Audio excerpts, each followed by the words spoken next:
Усім прывітанне, з вами Зміцер Лукашук, і мы працягваем абмяркоўваць падзеі ў Беларусі за яе межамі ў нашым супольным праекце Еўрарадыё і Е-прамова. А працягнем мы абмеркаванне найперш падзеяў, якія у тым ліку і сёння раніцай адбываліся ў Беларусі з медыяэкспертам Паўлюком Быкоўскім. Добры дзень, Паўлюк. Вітаю вас. Я, кажучы пра падзеі, якія і раніцай адбываліся, казаў найперш пра ператрусы, якія распачаліся наноў у чарговых журналістаў у рэгіёнах, у Гомелі, у Брэсце і гэтак далей. Паўлюк, зараз шмат кажуць так, можа быць, гучнымі словамі, што татальная зачыстка незалежнай журналістыкі ў Беларусі. Ці можна, сапраўды, як вы ацэньваеце, ці можна казаць пра татальную зачыстку? Тут просто атрымалася так, што Константин Бычик, прадстаўнік КДБ, у дзень 8 ліпеня, калі адбыўся тое, што можна назваць пагромам нашай Нівы і шэрагам ператрусаў у рэгіянальных медыях, расказаў пра тое, што выконваецца указ, паводле якога яшчэ ідзе змаганне з телеграм-каналамі, з радыкальнымі телеграм-каналамі, і ён ужыў тэрмін «зачистка» радыкальных телеграм-каналаў.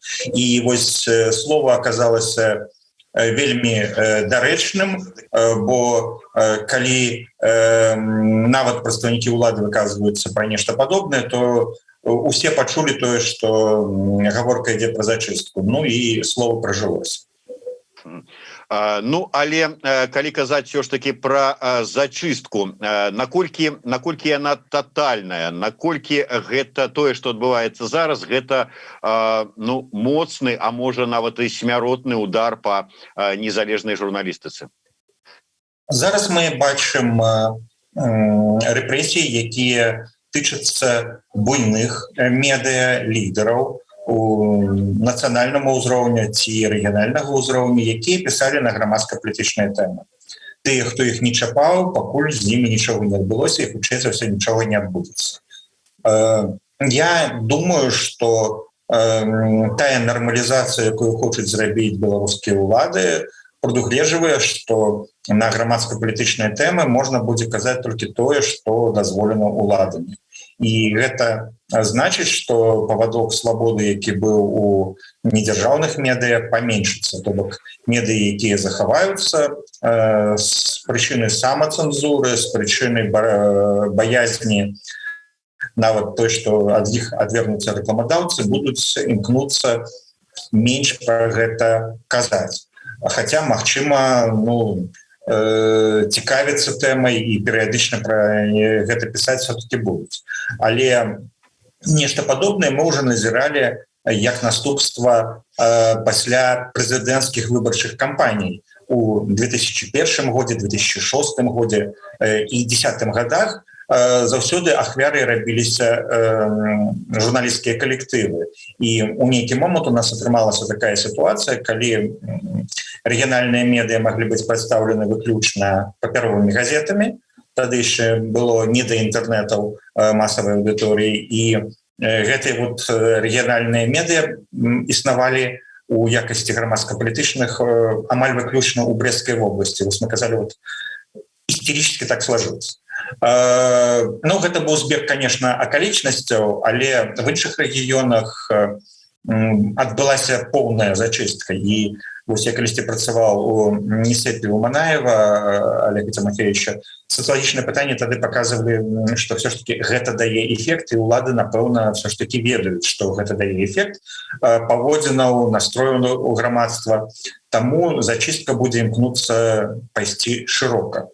Іншае пытанне, што зараз уже ёсць інтэрнэт, ёсць сацыяльныя розныя асяродкі, сацыяльныя сеткі, месенджеры, якія все цалкам прыкрыць будзе немагчыма. І таму шмат платформеннасць, да якой, можа быць, не вельмі імкнуліся, прынамсі рэгіянальныя медыа, яны будуць вымушаны яе выкарыстоўваць і будуць імкнуцца ў тым ліку зарабляць на гэтых новых платформах. Што складана, што нова, але тым не менш это будзе. Таким чынам можна казаць, што асноўная галоўная мэта гэтай вось, скажем так, спецаперацыі, якую праводзяць супраць незалежнай журналістыкі, гэта імкненне пазбавіць грамадзянаў Беларусі незалежнай альтэрнатыўнай інфармацыі. Так, безумоўна, але тут яшчэ важна, у якой тональнасці што сказано, ці выходзіць это на шырокую аўдыторыю. Тыя выданні, якія не выходзяць на шырокую аўдыторыю, да іх пакуль не прыйшлі. Але наколькі можна спадзявацца, што мы тут, здаецца, невялікае такое СМІ, сабе ціхонечка сядзім, прымуса пачыняем і да нас не прыйдуць.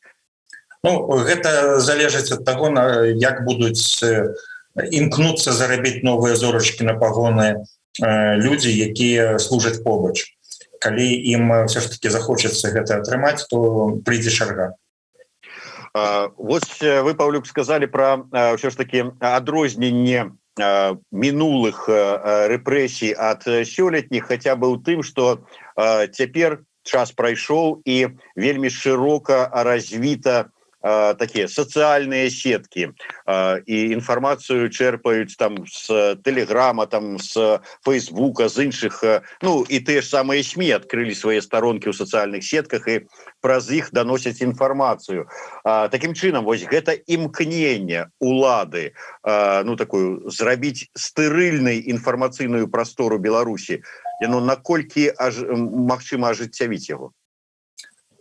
Тут можна сказаць, што ёсць рэчы, якія ажыццявіць атрымаецца. Вось, напрыклад, прызналі тэлеграм-канал Гродно Лайф экстрэмісцкім, і Гродно Лайф мусіць спыніць выпускаць гэты канал.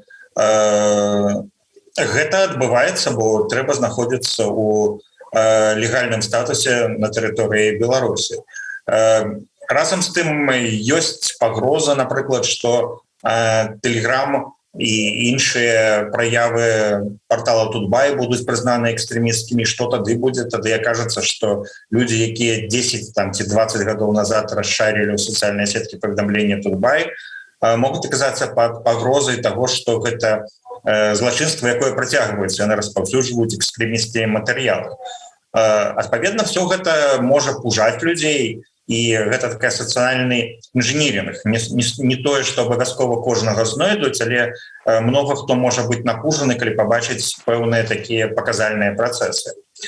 Это один бок. Другі бок, у нас ёсць досвед на постсавецкай прасторы, напрыклад, таго ж самого Казахстана, дзе лідар апозіцыі пайшоў у Facebook, давайте закрыем Facebook. Яны не закрываюць яго назаўсёды, але закрываюць тады, калі гэты лідар выступае ў Фейсбуку. Я не думаю, што гэта ёсць рэальным вырашэннем праблемы, бо казахі, як і беларусы ў 2020 годзе хуценька навучыліся карыстацца VPN-амі, каму это было трэба, каму это было цікава. Але натуральна, што ў грамадстве заўсёды ёсць меншасць, якой ўсё цікава, у якіх ёсць перакананні, і большасць, якім цікава толькі тады, калі это тычыцца іх жыцця. І вось улады сапраўды маюць магчымасць перашкодзіць вось гэтай большасці, якая не заўсёды цікавіцца грамадска-палітычнай сітуацыяй, даведацца ў патрэбны момант, што нешта важнае адбываецца. Это не значит, што яны не даведаюцца ніколі, просто это будзе больш запаволена, адкладзена па часе.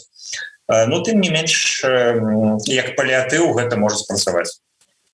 І ўсё ж таки, Паўлюк, мяне вось вельмі цікавіць такі момант. Чаму менавіта зараз? Ўсё ж таки пратэсты былі ўвосень, там уся актыўная фаза змагання там была неяк так у мінулым годзе, ці там штосьці тут на пачатку гэтага года. Прайшоў нейкі перыяд. Можна было меркаваць, што можа быць там рыхтуюцца да мясцовых выбараў, але мясцовыя выбары перанеслі.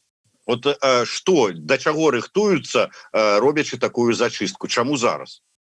Вы просто звяртаеце увагу на тое, што адбываецца зараз, а насамрэч это уже не першая хваля рэпрэсій у дачыненні да беларускіх журналістаў пасля 2020 года. Увогуле пачалі нават не з журналістаў, а з блогераў.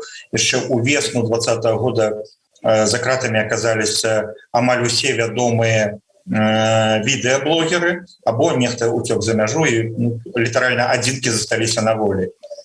Потым восень пазбавілі акрэдытацыі заходніх журналістаў, ну усіх замежных журналістаў, просто заходнім потым фактычна не далі акрэдытацыі, яны не мелі магчымасці легальна працаваць у Беларусі стала. Потым адбылася справа Тутбая. Ну, мы бачым, што это адбываецца такім вот па пэўным плане. Таму я бы падзяліў першае, відэаблогеры, яны эмацыйныя і яны маглі запаліць пратэсты, таму з імі змагаліся. Потым чаты в Тэлеграме прыйшлі да мадэратараў, да адміністратараў гэтых чатаў, якія спрабавалі каардынаваць пратэсты і арганізоўваць акцыі салідарнасці. Ну, а вот зараз уже прыйшла чарга не рупараў пратэстаў, а журналістаў, хто мог асвятляць пратэсты, хто мог асвятляць пэўную несправядлівасць, якая тычыцца людзей і адпаведна правакуе людзей на салідарнасць. Все гэта, ну, просто прыйшла чарга, і цяпер спачатку прыйшлі да самых буйных, потым прыйшлі да іншых. Вось вы нагадалі мне, Паўлюк, нашу размову, калі толькі пачаўся яшчэ там наезд на Тутбай і гэтак далей. Мы разважалі таксама тады на тэму, што будзе, калі знікнуць там пэўныя айчынныя медыа з медыапрасторы, той же самы Тутбай, там іншых прымусяць там зачыніць ці з'ехаць і гэтак далей, гэтак далей. І былі словы пра тое, што аўдыторыя, яна вымушана будзе ў пошуках інфармацыі сыходзіць, ну, да прыкладу, на якія-небудзь расійскія рэсурсы.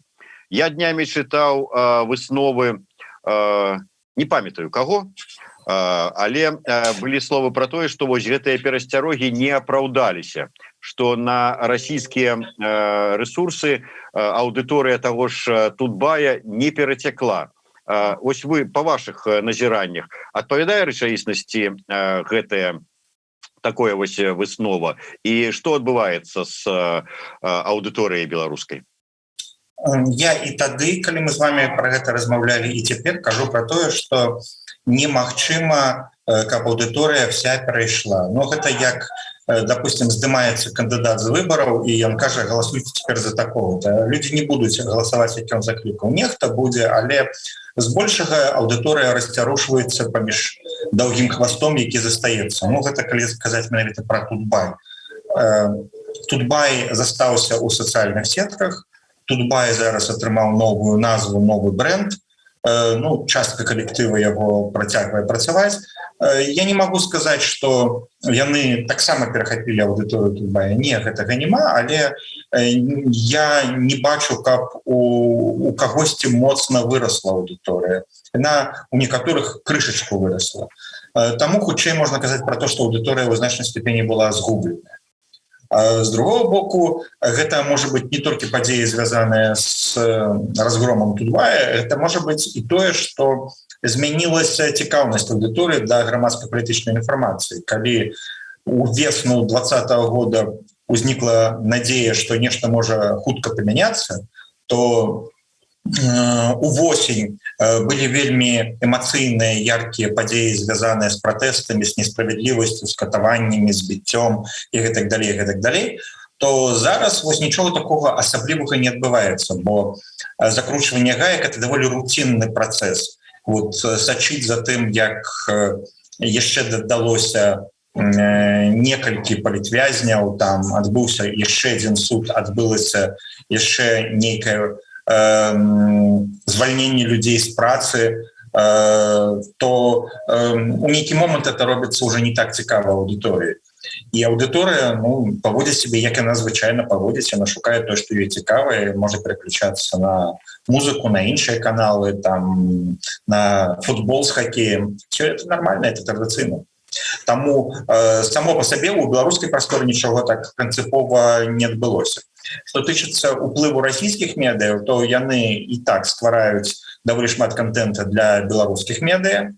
Дзяржаўныя каналы карыстаюцца, нават незалежныя медыа актыўна карыстаюцца контентам, які ствараецца расійскімі медыа. Ну, просто у іх ёсць такая магчымасць, у іх ёсць арсенал. А вось перахода аўдыторыі на расійскія медыа, ну, для гэтага трэба час і натхнення, гэтае час і натхнення пакуль не было. Тым не менш ёсць ж такая прымаўка, што ну калі нешта вынішчыць, то ну не можа гэта месца заставацца пустым. Да, Тутбай сышоў у сацыяльныя сеткі, у тэлеграме, там, але ось у гэтым такім звыклым медыапрасторы, вось як мы гэта прывыклі, яго няма. І гэта месца з аднаго боку чакалі, што можа быць паспрабуе якое-нибудь расійскае медыа заняць, з другого боку былі размовы, што можа быць улады паспрабуюць свой там типа там Тутбай прапагандысцкі адкрыць. Нават Ілья Добратвор нам пасля таго, як з'ехаў з Беларусі, казаў, што яму нібыта прапаноўвалі узначаліць гэтую рэдакцыю, так сказать, не у Тутбая. Але вось і гэтага не назіраецца. Увогуле, ці здольныя дзяржаўныя медыа, як старыя, такі, можа быць, увогуле, там, калі там новы праект распачаць, заняць гэтае месца і перацягнуць на сябе увагу аўдыторыі, хай не гэтай такой, як это кажуць, любіць сказаць, свядомай, а ну вот балота. Ну, калі б яны маглі, яны б это зрабілі раней. Пакуль што яны умеюць карыстацца бюджэтнымі грашыма, яны не умеюць зарабляць на сябе, і, адпаведна, яны арыентуюцца на таго, хто прымае рашэнне, хто дае ім грошы, а не на таго, хто быў бы спажыўцом інфармацыі. Ну, бо феномен Тутбая, там нават было забаронена выраз простыя людзі, бо простыя людзі, калі уже журналіст мае ў галаве такую канцэпцыю, то ён падзяляе вось гэта вот не простыя людзі, яны цікавыя, а вот это простыя людзі, для іх на іх не трэба звяртаць увагу. І для дзяржаўных медыа вельмі непростыя людзі кажуць ім, што добра, што кепска, непростыя людзі даюць ім грошы, і непростыя людзі кажуць, а-та-та, вы неправільна нешта зрабілі. Для простых людей там фактично застаецца мінімум уваги, і перыядычна, может быть, журналісту, которого яшчэ тонкая скура, да яго удаецца камусьці прабіцца, і ён пачынае за нешта змагацца у, не ведаю, там дах працякае, там вуліца не заасфальтавана, такія вот сацыяльныя праблемы, то часам это прабіваецца, але гэта не ёсць мейнстрімам у дзяржаўных медыа. Гэтая вся сітуацыя, наколькі яна нясе пагрозу для, ёсць ж у нас нават канцэпцыя там інфармацыйнай бяспекі краіны, наколькі гэта узмацняе інфармацыйную бяспеку, вот этая зачыстка этих нячэсных СМІ, альбо наадварот наносіць ёй шкоду?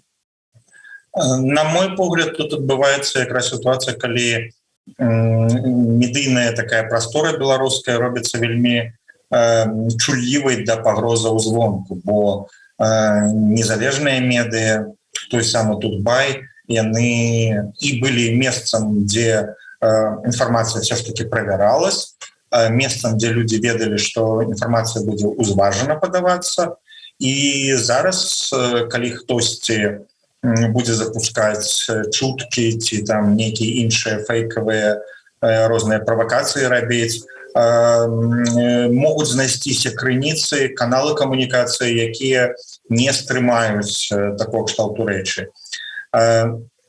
Чаму увогуле для дзяржавы важна інфармацыйная бяспека? Ну, на постсавецкай прасторы ўжываецца гэты тэрмін, на захадзе аддзяляюць кібербяспеку і оборону грамадзян ад прапаганды. Гэта розныя рэчы. У нас жа разглядаецца у тым ліку і такі фактор, як шкодная для нацыянальнай бяспекі інфармацыя, якая распаўсюджваецца. Ну, вось гэтае шкодніцтва цалкам можа распаўсюджвацца па розных каналах камунікацыі, дзе людзі будуць шукаць тое, што ім цікава. Раней людзі хацелі бы, хутчэй за ўсё, карыстацца традыцыйнымі медыямі, якім яны давяраюць.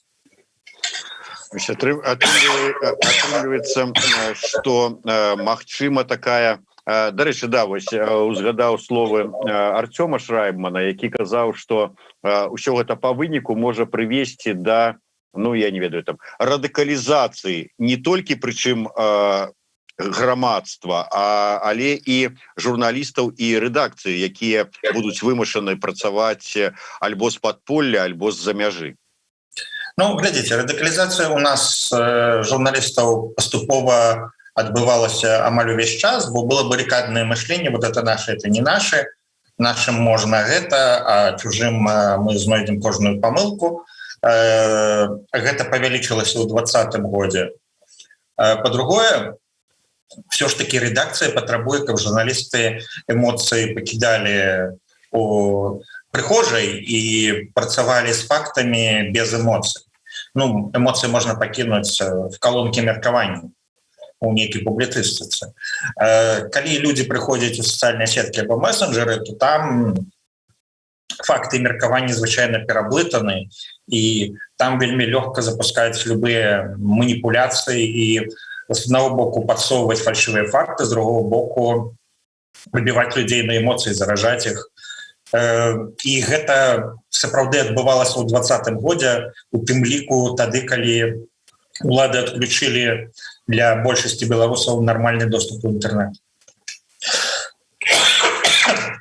Прашу прабачэння, тады ўсё ж таки працягваў працаваць Тэлеграм, і у Тэлеграме можна было даведвацца, што адбываецца на вуліцы, што адбываецца ў краіне, і гэтыя каналы камунікацыі не кантраляваліся ні рэдакцыямі, якія працуюць па прынцыпах прафесійнай журналістыкі, ні уладамі. У выніку шмат якія людзі эмацыйна ўспрынялі тое, што адбывалася. Дзіўная сітуацыя тады атрымліваецца. Улада змагаецца з нейкімі там радыкалізацыяй, з радыкальнымі элементамі там, і гэтак далей, але такое адчуванне, што сама вот сваімі дзеяннямі робіць усё для таго, каб гэтая радыкалізацыя адбывалася. Ну, трэба зазначыць, што у нас даволі архаічная палітычная сістэма ў краіне, дзе складана прымаюцца важныя дзяржаўныя рашэнні і вельмі шмат залежыць ад адной асобы. І, адпаведна, там атрымаць экспертызу і прыняць адэкватнае рашэнне больш складана. З другого боку, ва ўсіх аўтарытарных рэжымах яны звычайна рушыліся з-за таго, што яны пачыналі рабіць шэраг памылак. Не таму, што яны іх рабілі свядома, проста кожны рабіў той кавалачак таго, што ім даручана, а ў выніку да гузіку прэтэнзій няма, а вось касцюм насіць нельга. Вось так разбураліся рэжымы, і зараз мы таксама можам назіраць, што адно рашэнне сапраўды дае, можа быць, нават узнагароды пасля разгрому Тутбая там ці нашай Нівы. З другого боку, гэта сапраўды можа весці да радыкалізацыі карыстальнікаў інфармацыі ў Беларусі, бо яны ім атрымаюць з іншых крыніцаў. Цалкам людзі без доступу інфармацыі ў нашым стагоддзі не смогуць знаходзіцца, іх пазбавіць доступа да крыніцаў інфармацыі немагчыма, але магчыма зрабіць так, каб людзі перасталі ўспрымаць інфармацыю. Вот я тут магу зазначыць, што адзін з такіх плыняў, які перанялі беларускія ўлады ад расійскіх калегаў, гэта стварэнне вялікай колькасці белага шума у прапагандзе, калі людзі проста ў выніку не ведаюць, што у чым праўда, што адбылося, і прыходзяць звычайна да высновы, што разабрацца немагчыма, і чума на оба вашых дома.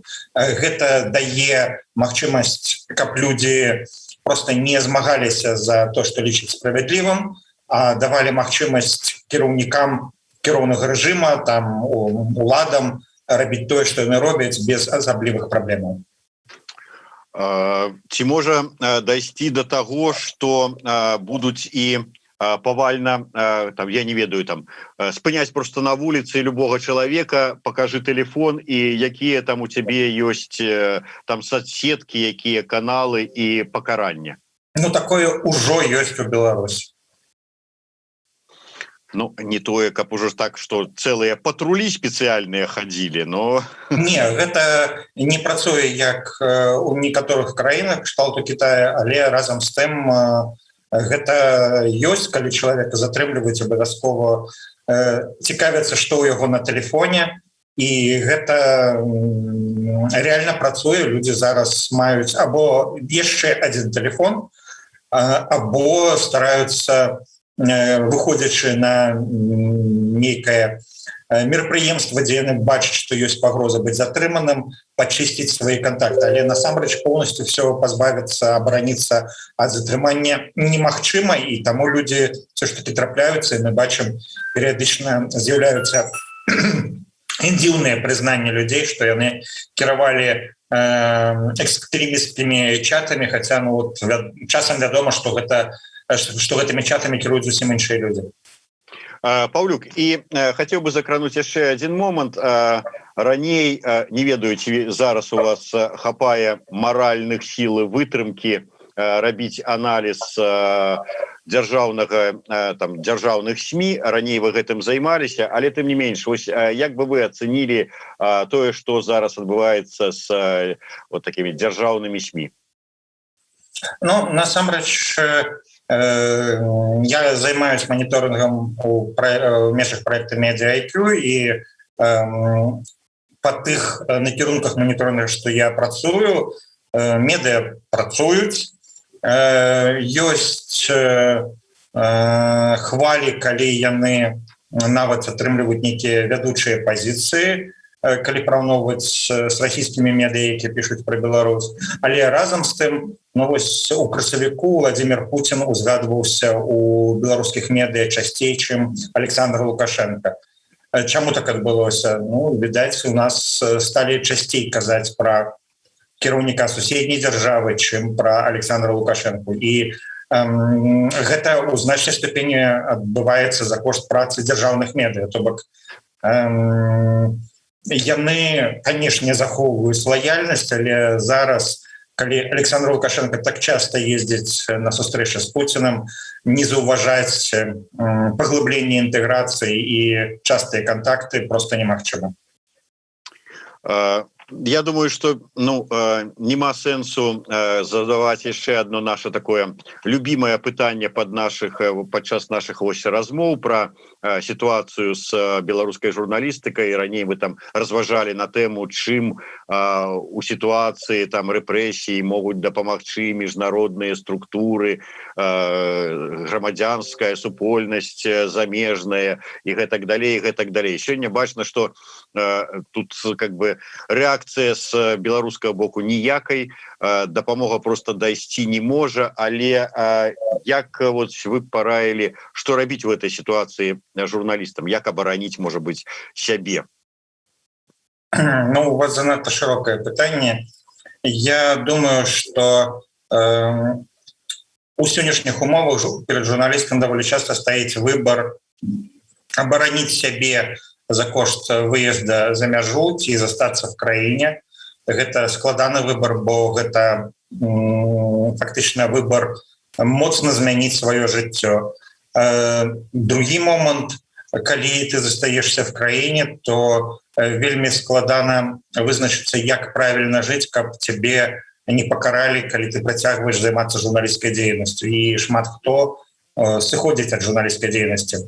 Так скажем, у больш вегетарыянскія часы, калі былі таксама рэпрэсіі на медыа ў Беларусі, шмат хто з журналістаў сыходзіў у піар, сыходзілі ў нейкія іншыя сумежныя прафесіі, дзе веды масавых камунікацый маюць значэнне, але ўсё ж таки працаваць не так небяспечна было. Сёння я не ўпэўнены, што там з'явяцца вакансіі, якія паглацілі бы колькасць журналістаў, якія звальняюцца. Бо пераход, релокацыя, допустим, калектыва Тутбая у іншую краіну прыводзіць до таго, што некалькі соцень журналістаў застаюцца без працы. І так з кожнай рэдакцыі, бо перавод на замежжа не дае магчымасці перацягнуць усіх, і не кожны хоча, натуральна. І гэта значыць, што у нас будзе вельмі шмат людзей, у якіх будзе забарона на прафесію. І на заканчэнне, Паўлюк, як вы ставіцеся да канспіралагічнай версіі, што, маўляў, вся гэтая зачыстка як незалежных СМІ, так і недзяржаўных розных грамадскіх арганізацый, устаноў, экспертных цэнтраў, гэта ўсё падрыхтоўка альбо да прыходу сюды расійскіх аналагаў, альбо да ввогуле, как бы так сказать, прыходу сюды России цалкам. Я не думаю, что можно разглядать, что есть некие факты, которые подтвердили бы, что это отбывается. Я думаю, что есть своя внутренняя логика нормализовать ситуацию кіроўнаму режиму менавіта таким чином. И вот Константин Бычак посылался на выполнение указа президента по борьбе с радикальными элементами. Это указа мы не бачили. Відавочна, что этот указ был не опубликован. Але вось мы у выніку ведаем, что такі указ ёсць. Я думаю, что это унутраная логика у першую чаргу. Іншае пытанне, что ослабление позиций на международной арене, калі Александр Лукашенко казаў Владимиру Путину: передайте Меркель, каб яна мне не звонила, гэта вядзе до того, что беларускі режим губляе многовекторность, он робіцца малавекторным, ён фактычна адзіным сябрам бачыць Россию, и гэта значит, что ён робіцца все больше и больше залежным. И калі сам режим гэта робіць, або его справакавалі гэта зрабіць, ну, мы, напэўна, не так хутка разберемся, бо все ж таки важно ведаць факты, а не толькі домыслы. Ну что ж, я бачыў рэакцыю розных як дзяржаўных, так і праўладных типа тэлеграм-каналаў, там розных там зліўных бачкоў і ўсяго астатняга непрыемнага колеру, якія радаваліся там альбо знішчэнню, разгрому Тутбая, альбо пазбаўлення акрэдытацыі карпункта Еўрарады, альбо затрымання наша Ніва і ўсім гэтым затрыманнем ператрусам у незалежных журналістаў. Але ўсё ж таки выглядае сітуацыя так, што вось гэтая радасць, што вось мы перамаглі, мы тут зараз засталіся адныя, ну, заўчасная ва ўсіх гэтых каналаў і структур. Ну, глядзіце, насамрэч у нас яшчэ не адбылося поўнага разгрома незалежнай журналістыкі, і не факт, што ён адбудзецца. Будзе дакладна ускладненне сітуацыі для працы такіх журналістаў, але ну, вот, канчатковага вырашэння журналісцкага пытання все ж таки не будзе. Іншае пытанне, что ну, гэтая радасць — это просто проявление того, что люди адчуваюць сябе на вайне, і вось такія эмоцыі уласцівыя, калі бачыць, что противник повержен. Поглядим, что будет далей. Я не думаю, что у нашей ситуации можно полностью спыніць доступ грамадзян до альтернативной информации, а калі так, то мы будем знаходзіць розныя варианты працы, хто ў Беларусі, хто з-за межаў Беларусі. Хтосьці будзе будаваць новый медыябізнес за межамі Беларусі, а хтосьці праз некаторы час акажацца смелым і адкрые, што гэта можна рабіць у Беларусі зноў. Ну, все гэта будзе працягвацца. Увогуле, наўрад ці гісторыя у гэтай сітуацыі дазволіць паставіць кропку. Дякую вялікі. Ну што ж, вось апошнія словы ввогуле сугучныя і маім настроем. Будзем працягваць рабіць усё, што ад нас залежыць, все, што можам, і ўсё, што мы і так добра умеем. Дякую вялікі. Паўлюк Быкоўскі, Зміцер Лукашук у сумесным праекце Еўрарадыё, яе прамовы. Слухайце і глядзіце нас.